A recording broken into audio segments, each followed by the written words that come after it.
Do you think that you need to have a massive portfolio to reach financial independence in real estate? In this episode, you'll learn how just 3 simple rentals can grow into millions in wealth and why going smaller might actually buy you more freedom. Make sure you stick around because by the end of this video, you'll see why bigger isn't always better when it comes to your rental portfolio. My name is Benji. I'm the producer of the DealMachine podcast, where we help real estate investors find and close off-market deals every single day. And this episode is going to change the way you think about building your rental portfolio.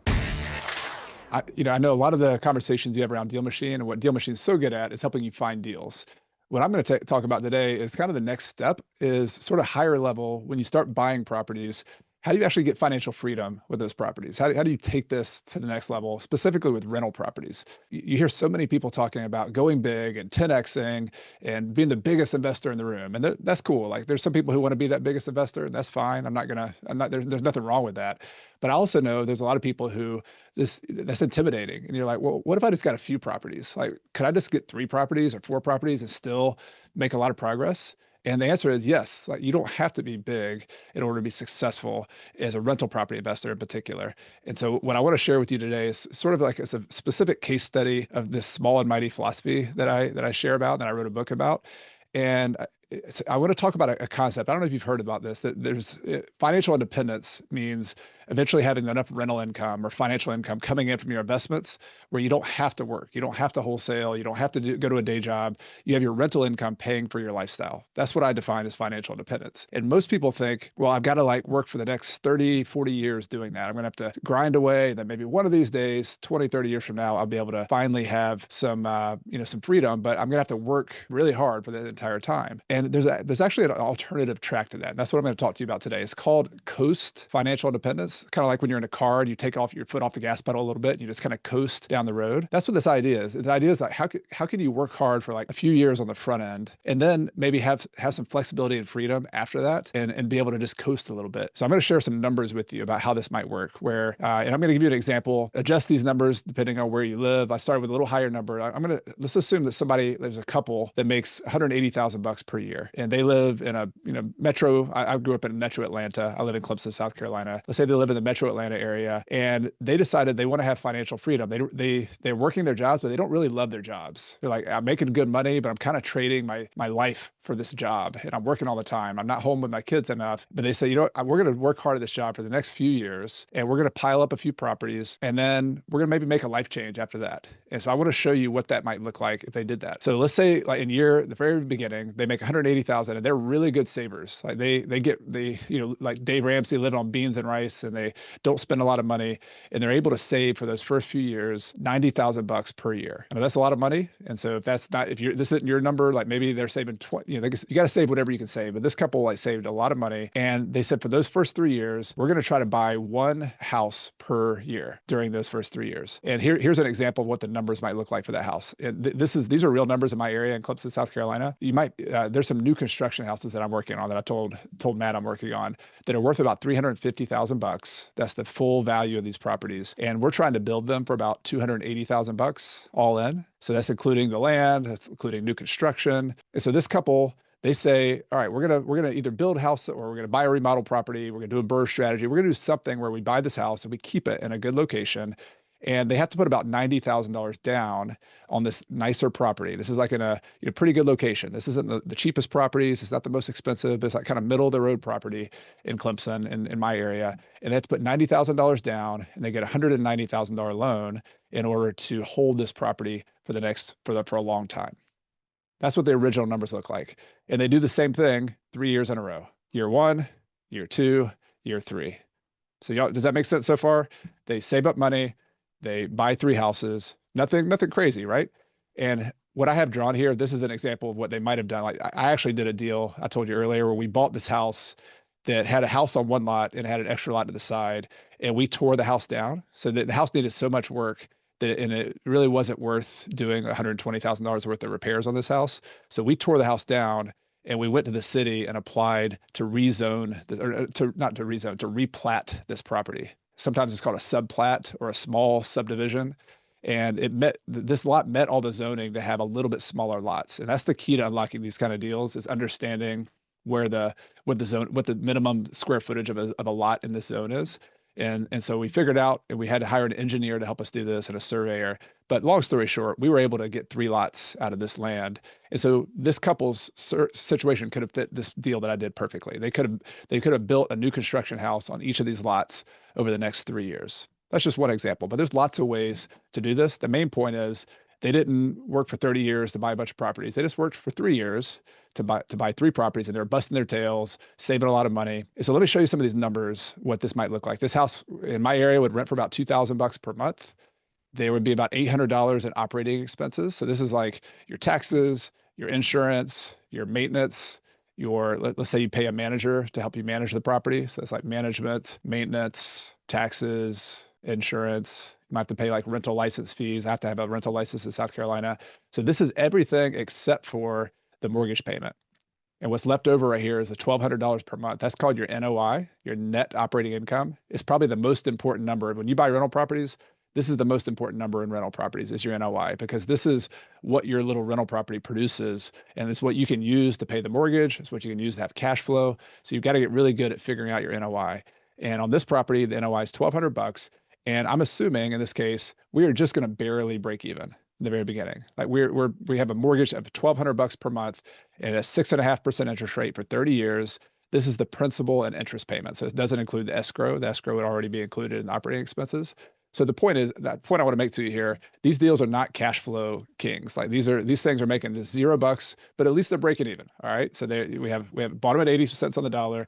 They're breaking even. That's where we are on the rental property. But I want to fast forward. I want to show you what these 3 little properties could happen with these deals. So year 1, we make 0 cash flow, but over time, if you buy in the right locations, and this isn't guaranteed to happen every single year, but in the right locations, I've owned some properties now for 20 years, some of my rental properties.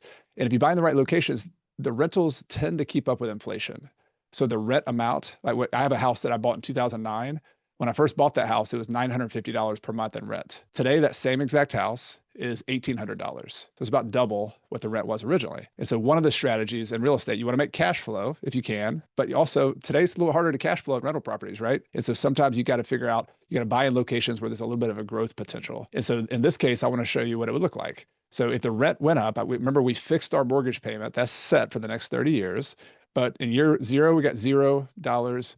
In year 5, we have $5,400 in cash flow. That's because the rents have gone up some. Year 10, we make a little bit more. Year 15, we make a little bit more. So this cash flow keeps growing. And you can see this graph here. This is what the cash flow looks like over time, the growth of those cash flow, those 3 rental properties, all the way to the point where if we get to year 33, which is the very end of the mortgage, because we took 3 years to buy these, and I'm assuming like the end of the 30-year loan on our 3rd property would be 33 years from now, you can make $108,000 in cash flow on those properties. And if you added all that up, so it started off as this little nothing, like this is just a 0 cash flow property, because they patiently held onto those properties over time. The total sum of all that cash flow over time is over $1 million over those 33 years from these 3 piddly little deals, right? So that's my first point. If you look at what happens over time with a growth property, that's potential. That's potentially what could happen with that cash flow. The other thing though is these properties that you bought for $350,000. So they start off as a value of $300,000. You start off with a loan of $190,000. But the strategy here is you pay those loans off. Like over 30 years, if you don't pay them off sooner, your loan is gone. You pay off that $190,000 loan on each of these properties. And so what started off as, we owed a lot of money on these properties, we don't owe anything on these. And so the properties have grown from $350,000, let's say, to a value of $850,000 33 years from now, $850,000 a piece. So we have no debt on these properties, $850,000 for each house. That's a $2.5 million net worth. That's $2.5 million of equity, of wealth that you have in these 3 little simple properties that you bought about 30 years ago. All right, so cash flow, wealth building. And remember, this isn't the best deal in town. This isn't somebody buying hundreds of properties. This is just this couple who worked hard in years 1 through 3. And here's the main point I want to make about this is they decided that they wanted to coast to financial independence. They weren't going to be somebody who was going to work like this $180,000 a year job, because they didn't really like doing that. What they decided was that we're going to front end all of our work. And in years 4 through 30, so those next 4 to 30 years, they're actually going to make some changes. They're going to quit those bad jobs. They make a lot of money, but they don't want to keep selling out for that job. Maybe they want to go work passion jobs. Maybe they want to be a teacher at a local high school, because that's really what they're all about. But teachers don't get paid enough, right? I wish they did. I wish they got paid more. I think they're, amazing jobs, but maybe they want to be a teacher. Maybe they want to be a high school coach. Maybe they want to volunteer with a nonprofit. Maybe they want to stay home with their kids. Maybe they want to, do something important that just pays a lot less. And a lot of the times we do these jobs because we think we need to kind of keep saving money and deferring for the future, but we put off like 10, 20, 30 years of our life, waiting until someday to do those things. And what I'm saying here is like, if you front end a lot of your work, whether it's 3 properties, 5 properties, whatever the number of properties you need to buy, you can make some of these life changes where you maybe quit the job that you don't really like. You focus more on your health, maybe focus more on your family, your own personal happiness, and you don't actually have to give up the long run. Like you can still have a quality of life down the road. So this couple who, let's say they started in their 30s, they were in their early 30s, mid 30s in this case. Well, let's look at what happens to them in their retirement and why I don't think they have to sacrifice. So they put some money into Social Security. So they're going to get like, let's say $48,000 per year in Social Security. I did the math. I went to the Social Security calculator to figure out what an average couple might make, 30 years from now. That's about what it was, $4,000 per month. That's okay, right? But then these 3 little rentals they bought are now making $108,000 per year. Definitely like double what they're making for Social Security from those 3 little properties. And maybe they also put some money aside in a 401k, like in their jobs, and that kind of grew in the stock market or something. The point is, like between their Social Security, their 3 rentals, and their $40,000 per year coming from their 401k, they all have almost $200,000 per year coming in retirement income from their small and mighty little retirement portfolio. And not only that, they have $2.5 million worth of wealth that I talked about earlier. Maybe they probably bought their own home along the way. They paid that off. So they maybe have like $1 million home, and then they have $1 million in their 401k. So altogether, this couple who worked hard for 3 to 5 years on their real estate, changed jobs to do something they really liked, and they made less money, they could retire still having over $4 million and making $200,000 per year. Is that pretty good compared to what the average person ends up doing when they get to retirement? Not only is that good, that's like many times better than what the average person is trying. Most people are trying to like just barely get by or work a second job. I mean, that's the reality for most people when they get to 60, 70 years old. Because I just want to make y'all think about this idea of how big do you really need to get, and how do you want to use real estate to live the life you want to live. And my first like takeaway from this small mighty idea is not to defer life. This is the idea that most of the time we save money, we buy properties, and it's like one day I'm going to get to enjoy life and do the thing I want to do, or do the job that I'm really passionate about, or spend time with my kids. We're not guaranteed anything, right? We're not guaranteed 30 years from now. And so if you can build your real estate business around getting to do more now, and also yes, you want to have financial security down the road. I think deferring the good stuff isn't always the right choice. The other takeaway here is compounding. Like the reason this couple in this example did so well was they started 30 years earlier. That's the reason Warren Buffett, who's like the wealthiest, investor ever, that's the reason he's doing so well. It's because he's just invested for like 60, 70 years. He's had time for things to compound. So compounding is one of the most amazing forces you can use to your benefit. If you got to start, you got to buy those properties. You got to start you can't just wait and wait. You got to buy those rental properties earlier and get them done. And then the final thing is this idea of small and mighty. And that's really become my trademark, because I find so many times you get into real estate investing, and I'll tell you a quick story about me. When I first started, I was flipping houses, I was wholesaling, and I went to a lot of seminars. We didn't have as many cool webinars like this back in the day. You had to like go in person to see everything. And I went to a lot of classes, and I basically borrowed goals from other people. Like I listened to this lady talk, and she was amazing. She was flipping 50 houses per year. And I went to another guy who's buying hundreds of rental properties. And I was like, those are the successful people. Like those are the ones who have it figured out. And I basically said, I want to be just like them. I want to go buy and own hundreds of rental properties, and I want to flip 50 houses per year. And fast forward, that was 2003 or 4 when I started, and I was going to those classes. 2007, my business partner and I, we had 33 closings in 1 year. That was like 60 properties. So we bought some multifamily properties. We were buying and selling a lot. We were buying a bunch of rental properties, but we were also taking a lot of risk. And that was 2007, right before the Great Recession, when everything kind of fell apart.